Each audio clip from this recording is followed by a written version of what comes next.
تو میں آپ کو یہ بتانے کے لیے آج آیا ہوں، میرے پاکستان کے نوجوانوں، طلبہ تنظیموں، نوجوانوں کے جتنے فورمز ہیں ان کو، پاکستان کے عام اور پسے ہوئے طبقے کو، پاکستان کے تعلیم یافتہ نوجوانوں کو میں آج یہ بتانے آیا ہوں کہ یہ کمپین، یہ مہم کسی مراد سعید کو کونے میں خاموش کر کے بٹھانے کے لیے نہیں ہو رہی، بلکہ آپ کو یہ بتانے کے لیے ہو رہی کہ آپ کی اتنی اوقات ہی نہیں ہے کہ آپ ہمارے برابر بیٹھ سکے، آپ کی اتنی اوقات ہی نہیں ہے کہ آپ ہمارا مقابلہ کر سکے، آپ ہمیں چیلنج کر سکے، اور پھر آپ اتنے دم آپ میں کہاں سے آ گیا کہ آپ ملک کے خساروں کی اداروں کو جو ہم نے اتنی مشکل سے خسارے میں لے کے گئے تھے، آپ اس کو خساروں سے نکال لے ہو؟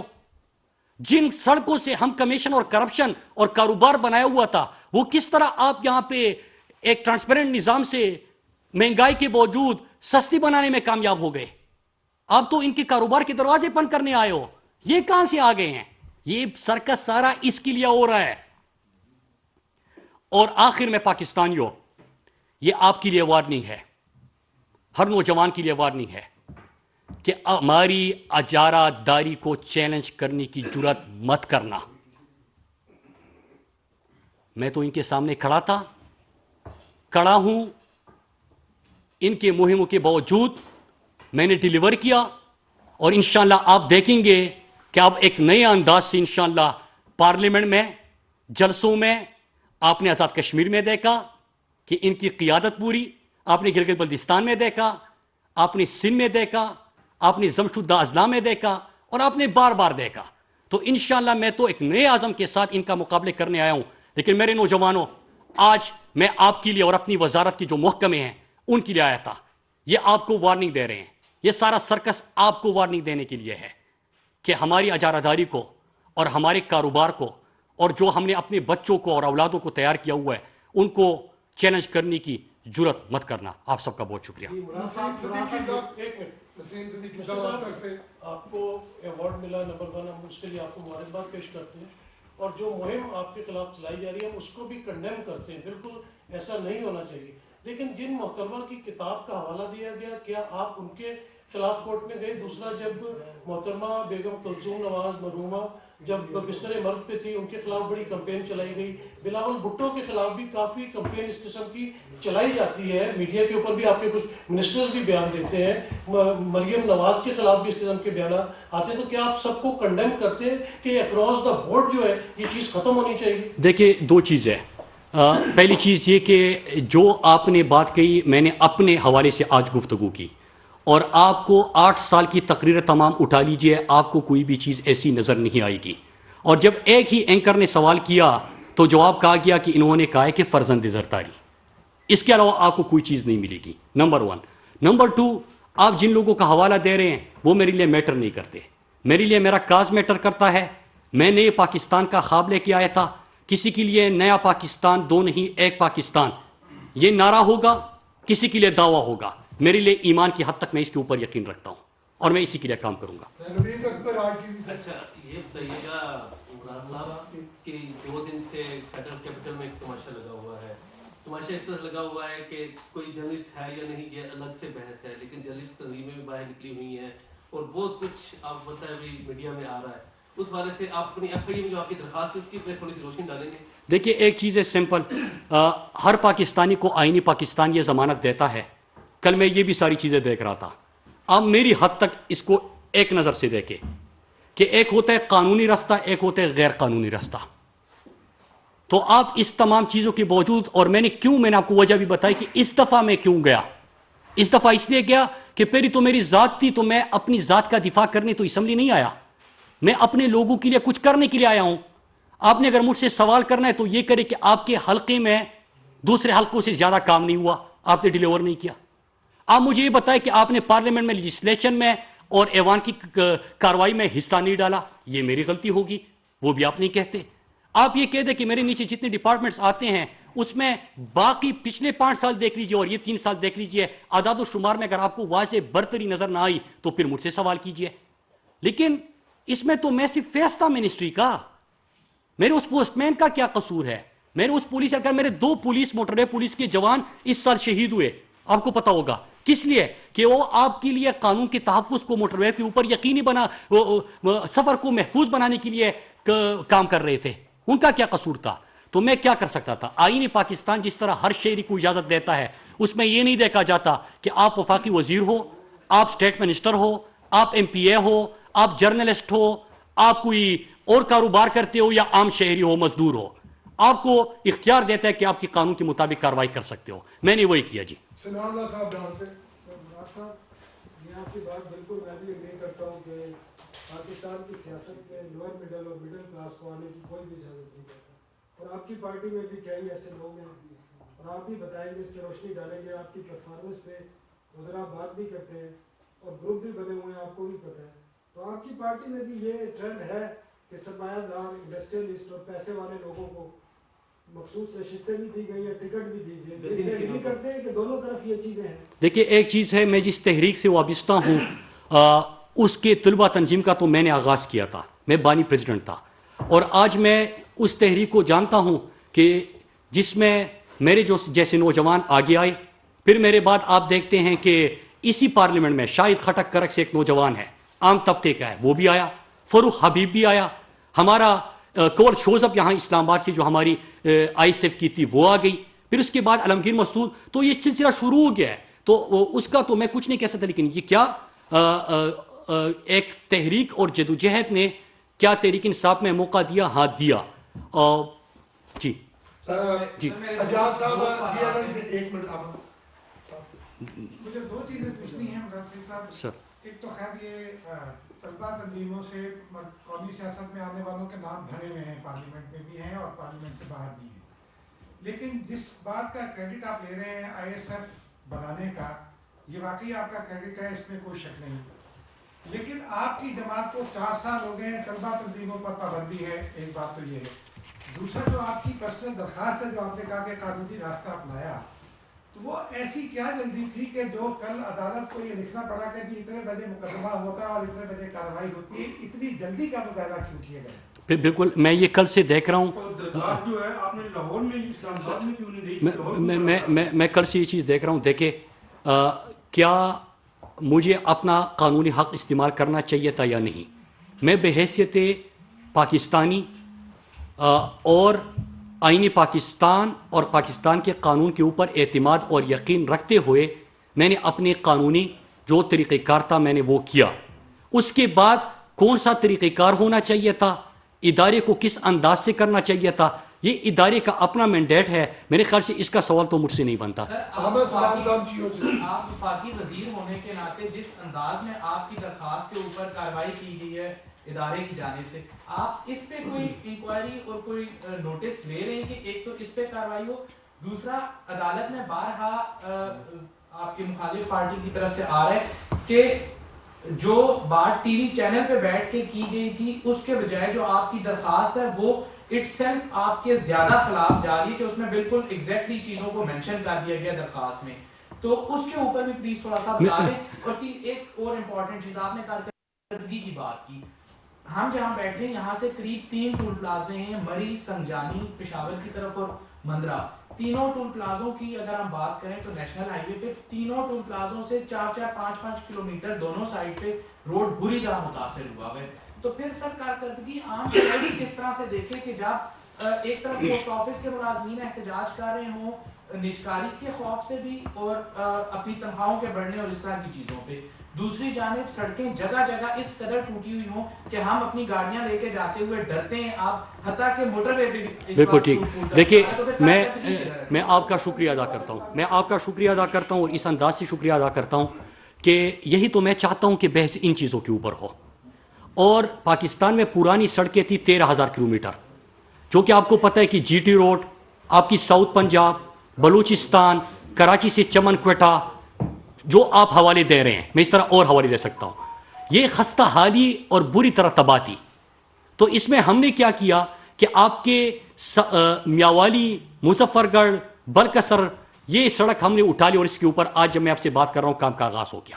ٹھیک، جو آپ کے پاس بجٹ جتنا ہوتا ہے اور آپ کے پاس ریونیو کتنی ہوتی ہے اتنی آپ نے سڑک بنانی ہے. نمبر 2، کراچی سے چمن کوئٹہ سڑک کو خونی سڑک کہتے ہیں، اس کے 2 سیکشن کی پروکیورمنٹ ہو گئی، بیڈز آگے دیے گئے ٹھیکے اور اسی مہینے پرائم منسٹر اس کا افتتاح کرنے جا رہے ہیں, تو یہ سڑک بھی آپ کی ہو گئی. پھر تیسری جی ٹی روڈ تیسری ٹھیکہ دیا گیا ہے 2 سیکشن کا. تیسرا اور پرائم منسٹر کی افتتاح کا انتظار ہے, بلوچستان حکومت سے بات ہو گئی ہے. تیسرا کراچی, چمن, کوئٹہ, خوزدار کے 2 سیکشن کا بیڈز ہو چکے, ٹھیکہ دیا گیا اور اس مہینے اس کا کام کے اوپر آغاز ہے, پی ایم سے ٹائم دیا گیا ہے. پھر اس کے بعد جی ٹی روڈ, پھر جی ٹی روڈ کے اوپر بات ہوتی ہے. جی ٹی روڈ مکمل خستہ حالی کا پرانا شکار, لہٰذا جی ٹی روڈ کو پہلا موٹر وے سیالکوٹ کاریا کا آغاز ہو گیا. کاریا پنڈی کا اشتہار آ چکا. جی ٹی روڈ کے لوگوں کے لیے میں مبارکباد دیتا ہوں, پہلا موٹر وے آ گیا. جو پرانی خستہ حال 13,000 کلومیٹر تھی, اس کا کیا کرنا ہے؟ جب ہماری آمدن میں اضافہ ہوا تو ہم نے اس پہلے فیز میں 4,000 کلومیٹر کی سڑکیں اٹھائی ہے اپنی آمدن کو دیکھتے ہوئے, جس کی ہم مرمت کریں گے. رہی بات یہ کہ جو طریقہ کار اختیار کیا گیا, جس انداز سے کیا گیا, میں خود اپنا جواب دے سکتا ہوں. میں پھر ریپیٹ کر دوں کہ میں یہاں سے نہیں, یہاں سے آپ کو کہہ رہا ہوں, میرے لیے 2 نہیں, ایک پاکستان, ایک قانون, ایک نظام, یہ میرا ایمان ہے. میں نے اپنا قانونی طریقہ کار اختیار کیا. طریقہ کار کیا ہونا چاہیے تھا اس کے آگے وہ ادارہ بہتر سمجھتا ہے, ان کا مینڈیٹ ہے کہ وہ اس کس انداز سے کرے.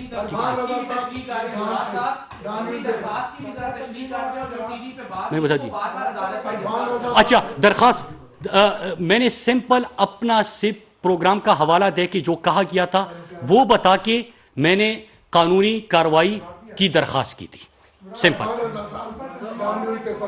ایک تو تنظیم تنظیموں والا جواب دے دیتے, وہ میرا سوال تھا. دوسرا نیوز 1 پر بین ہے, کیا آپ اس کی مذمت کریں گے کہ آزادی اظہار؟ میں نے ان کو میں نے کوئی درخواست ان کے اوپر نہیں دی. میں نے کوئی درخواست نہیں دی ان کے اوپر.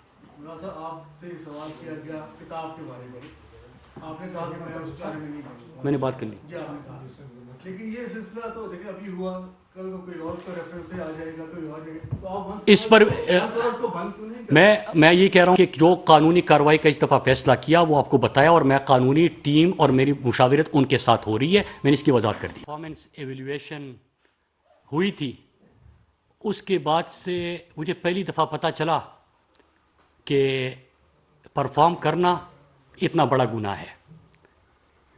میں آپ کو وزارت مواصلات اور یہ جو 1 ہفتے ہوا اس پر تفصیلی گفتگو تو کروں گا, لیکن اس سے پہلے اپنی سیاسی جدوجہد کے بارے میں کچھ باتیں کرنا چاہتا ہوں. ایسا نہیں ہے کہ 2013 کی ایک صبح میں اٹھ کے ڈائریکٹ پارلیمنٹ میں پہنچا. میں اپنی قوم کو بتانا چاہتا ہوں کہ پاکستان تحریک انصاف کے اسٹوڈنٹ ونگ کا میں بانی ہوں, اور اس کی میں نے بنیاد رکھی, اور اس کی بنیاد رکھی. نہ صرف بنیاد رکھی بلکہ کم عرصے میں اس کو خیبر پختونخوا کی سب سے مضبوط طلبہ قوت بنا کے ثابت کیا. اور اسی دوران چاہے قبائلی اضلاع میں دہشت گردی کی جنگ کے دوران اپنے لوگوں کی مدد کرنا ہو, اپنی لوگوں کی مدد کرنا ہو, چاہے آپریشن کے خلاف اپنے لوگوں کے ساتھ کھڑا ہونا ہو, چاہے عدلیہ بحالی کی تحریک ہو, چاہے ریمنڈ ڈیوس کا جو یہاں پہ پاکستانیوں کو پاکستان کی سڑکوں پہ گولی ماری گئی ان کے خلاف نکلنا ہو, چاہے ڈرون عملوں کے خلاف نکلنا ہو, چاہے اس ملک میں ظلم اور ناانصافی کے خلاف جدوجہد کرنی ہو. یہ مسلسل ان تحریکوں میں نہ صرف حصہ لیا, ڈنڈے کائے, جیلوں میں گیا, دھمکیاں ملی اور ان سب چیزوں کو برداشت کیا. پلیز یار, جب آئی ایس ایف کو پورے پاکستان میں منظم کیا, اور آج آپ کے سامنے قیادت ہے آئی ایس ایف کی, میرے بعد بھی آئی ایس ایف میں آپ دیکھ رہے ہیں کہ پارلیمان مختلف ہمارے نوجوان پہنچ رہے ہیں. پھر یوتھ ونگ پورے پاکستان میں پاکستان تحریک انصاف کی یوتھ ونگ کو منظم کیا اور ہر یونین کونسل تک اس کو لے کے گیا. اور 2013 کی انتخابات میں جب پارٹی نے میرے اوپر اعتماد کیا تو میں خیبر پختونخوا کی سب سے بڑی لیڈ کے ساتھ